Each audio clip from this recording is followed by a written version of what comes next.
অন্য যে বিষয়ে গভীরভাবে কথা বলা দরকার তা হল দক্ষতা, প্রতিভা বা শখ যা ছাত্রছাত্রীদের আছে বা তারা চাইতে পারে।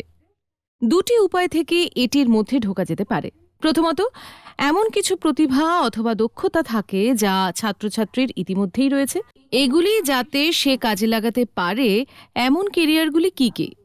বিষয়গুলির মধ্যে ঢোকার আরেকটি উপায় হলো যে ছাত্র বা ছাত্রীটি একটি কেরিয়ারের কথা ভেবেছে এবং এখন তার কি কি দক্ষতা দরকার বা এক্সট্রা কারিকুলার অ্যাক্টিভিটির কি কি সে গ্রহণ করতে পারে যাতে সে সেগুলি কেরিয়ারে কাজে লাগাতে পারে। এবং তৃতীয় উপায়টি হলো দক্ষতা তৈরি করার অংশ হিসেবে এক্সট্রা কারিকুলার অ্যাক্টিভিটি সম্পর্কে কথা বলা। এখন উদাহরণ হিসেবে এগুলিকে ধরা যাক।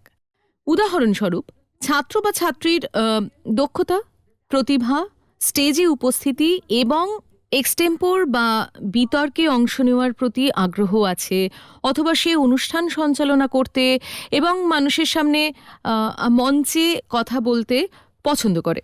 এখন কি কি কেরিয়ারে সে এই দক্ষতা কাজে লাগাতে পারে?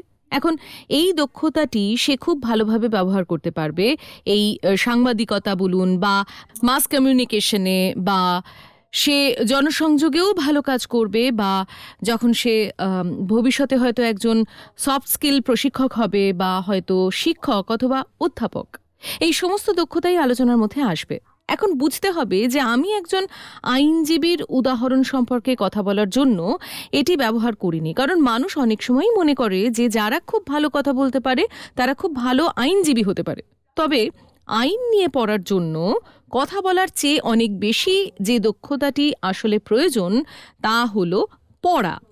আপনি যদি না পড়েন তাহলে আপনি কিভাবে সফলভাবে পরীক্ষায় অংশ নেবেন এবং আইন কলেজে ভর্তির জন্য পরীক্ষায় পাশ করবেন এবং তারপর আইনজীবী হওয়ার জন্য এত বই পড়বেন? তাই আপনি ছাত্রছাত্রীদের বোঝাতে পারেন যে যদি তোমার দক্ষতা থাকে এবং পড়ার আগ্রহ থাকে তবে তোমার জন্য আইন পড়ার অপশন খোলা থাকবে। অন্যটি হলো যে যে ছাত্রের মনে একটি কেরিয়ারের চিন্তা রয়েছে এবং এখন ছাত্র যদি আর্মড ফোর্সে যোগ দিতে আগ্রহী হয় তাহলে আপনি তাকে কি কি দক্ষতা থাকার পরামর্শ দেবেন? এটা তো স্পষ্ট যে শিশুদের খেলাধুলো করা উচিত শুধু প্রতিযোগিতামূলক মনোভাবের জন্যই নয়, বরং শারীরিকভাবে ফিট হওয়ার জন্য। তাই ছাত্রছাত্রীদের সাথে আপনার যে পর্যায়েই দেখা হোক না কেন, তারা খেলাধুলোর প্রতি আগ্রহী না হলেও দৌড়নো, সাইকেল চালানো, হাঁটা, যোগব্যায়াম, সাঁতারের মতন যে কোনো কিছু করতে বলবেন যা তাদের শারীরিকভাবে সক্রিয় করে তোলে এবং তাদের স্ট্যামিনা তৈরি করে। তাদেরকে কিছু এক্সট্রা কারিকুলার অ্যাক্টিভিটি করার পরামর্শ দেওয়াটা সবসময়ই ভালো, কারণ এগুলি বিভিন্ন উপায়ে দক্ষতা বৃদ্ধিতে সাহায্য করে।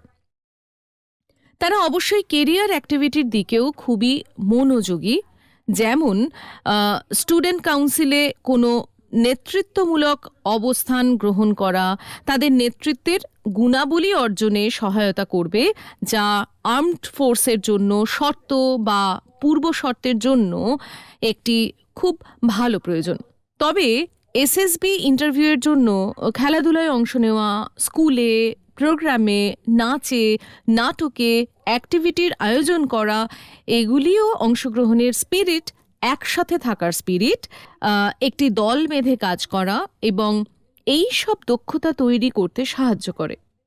এগুলি তাদের রেজিউমে তৈরি করতেও সাহায্য করে। তাই সকলকেই স্টেজে উঠতে হবে না, সকলেই তা পারেও না, আর সকলে তা পছন্দও করে না। তাহলে আমরা এই মানুষগুলোকে কি দিতে পারি বা তারা কোথায় অংশ নিতে পারে বলে পরামর্শ দিতে পারি? ধরুন আঁকা, শিক্ষককে আঁকতে আর স্টাফ রুম কিংবা ক্লাসরুম আরও সুন্দর করে সাজাতে সাহায্য করা, অথবা তারা ম্যাগাজিনে লেখায় অংশ নিতে পারে, তার এডিটর বা তাতে কোনো রকম অংশ নিতে পারে। তাই এমন অনেক উপায় রয়েছে যে ছাত্রছাত্রীরা তাদের পছন্দের উপর ভিত্তি করে এক্সট্রা কারিকুলার অ্যাক্টিভিটিতে অংশ নিতে পারে। সেগুলি সরাসরি কোনো কেরিয়ারের সাথে যুক্ত কিনা তা কখনো কখনো মূল ফ্যাক্টর নয়, কারণ এই অ্যাক্টিভিটিগুলিতে অংশগ্রহণ করাটাই যথেষ্ট। একটি অ্যাক্টিভিটি যা একজন ব্যক্তি হিসেবে এবং একজন কাউন্সিলর হিসেবে আমি সমস্ত তরুণদের অংশ নেওয়ার জন্য উৎসাহিত করি এবং আমি কাউন্সিলরদেরও এটি করার জন্য অনুরোধ করব, তা হলো পড়া। প্রায়শই আমরা আমাদের ফোনের কারণে বা তথ্যের সহজলভ্যতার কারণে এত বেশি পড়ে ফেলি যে আমাদের মনে হয় যে আমরা পড়ছি এবং অনেক বেশি পড়ছি, কিছু দেখছি এবং আমরা শব্দগুলি পড়ছি।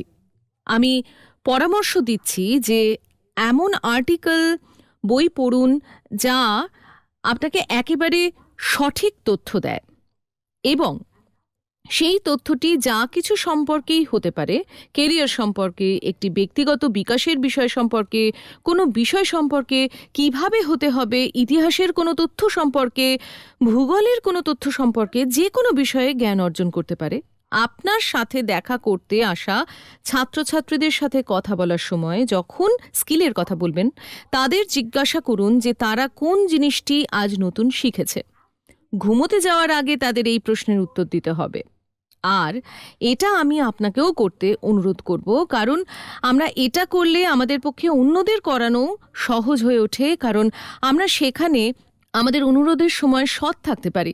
তাই আমি এখন জিজ্ঞাসা করছি, আর আপনিও প্রতিদিন রাতে ঘুমানোর আগে নিজেকে জিজ্ঞাসা করতে পারেন যে আজকে আপনি নতুন কি শিখলেন, আপনি কি বিষয়ে পড়লেন।